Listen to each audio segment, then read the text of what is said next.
আসসালামু আলাইকুম আরহামাতুল্লাহ। ইন্না শিরকা লাজুলমুন আযীম। শিরিক সবচাইতে বড় জুলুম।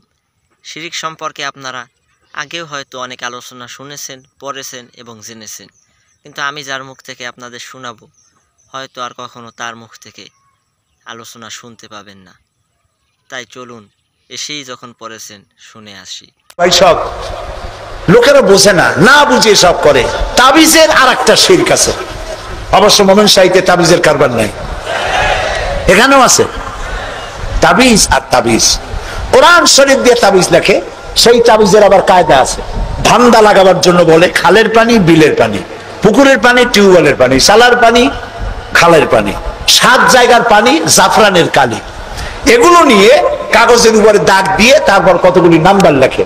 752, 313, 1472, 1771।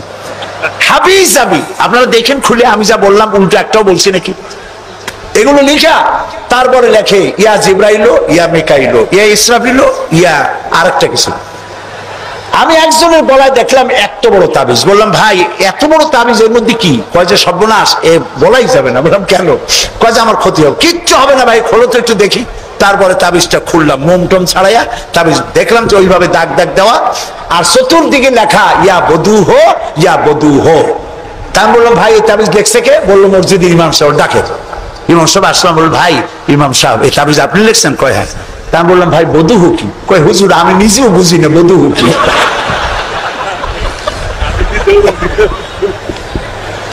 এখানে ওলামায়ে কেরাম আছেন, তারা হয়তো জানতে পারেন। আমি আমার বিদ্যা যতটুকু, আমি বধু হুসিন নেই কি জিনিস। এই সব তাবিজ লিখে লিখে গলায় ঝুলানো হচ্ছে। পিসাবদের কাছে যায়, লাল সুতো কালো সুতো নিয়ে যায়, পিসাবরা পরে ফুদায় গিরে দেয়, ফুদায় গিরে দেয়। এই সুতা গলায় বান্ধা, তারপরে এই সব তাবিজ ঝুলানো। হাদিস শরীফে এসেছে শিরক। শিরক রাসূল এটা করেন নাই। একজন সাহাবী তাবিজের ব্যবসা করেন নাই। ঝাড়ফুঁক করেছেন, ঝাড়ফুঁক করা জায়েজ আছে, রাসূলুল্লাহ করেছেন, সাহাবায়ে কেরাম করেছেন। ঝাড়ফুঁকের জন্য কোরআনের মধ্যে 2টা সূরা শুধু ঝাড়ফুঁকের জন্যই আল্লাহ নাজিল করেছেন, একটা সূরা ফালাক আর একটা সূরা নাস। সুবহানাল্লাহ বলে। মানুষের ক্ষতি করতে পারে, জাদু টোনা করতে পারে, সেজন্য রাসূলুল্লাহ বলেছেন, লক্ষ্য করেন হাদিস, সূরা ফালাক সূরা নাস 3 বার পড়বে ফজরের পরে, 3 বার পড়বে রাতে শোয়ার সময়। পড়িয়া হাতের মধ্যে ফু দিয়া এই হাত দুটো মাথা থেকে শুরু করে শরীরের মধ্যে ডলে দিবে। রাসূলুল্লাহ নিজে এটা করতেন। আল্লাহ রাসূল বলেছেন এই আমল যে করবে, দুষ্ট জিন, দুষ্ট শয়তান, দুষ্ট মানুষের অনিষ্টতা থেকে আল্লাহ তাকে হেফাজত করবেন।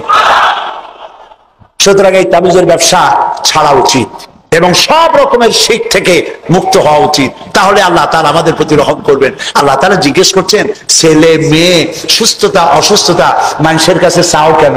আলাইসাল্লাহু বিকাফিন আবদা। আবার শোনেন কে বলতেছেন কথা, আলাইসাল্লাহু বিকাফিন আবদা। আমি আল্লাহ, আমি কি আমার বান্দার জন্য যথেষ্ট নই? আপনারা বলেন অবশ্যই যথেষ্ট। চিল্লায় বলেন অবশ্যই যথেষ্ট।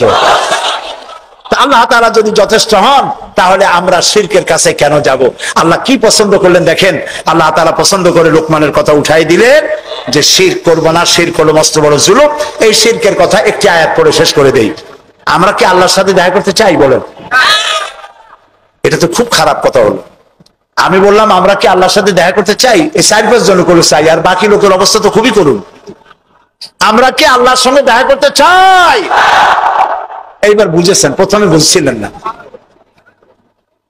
আল্লাহ রাব্বুল আলামিন বলেন, ফামান কানা ইয়ারজু লিকা রাব্বিহি ফালইআমাল আমালান সালিহান ওয়ালা ইউশরিক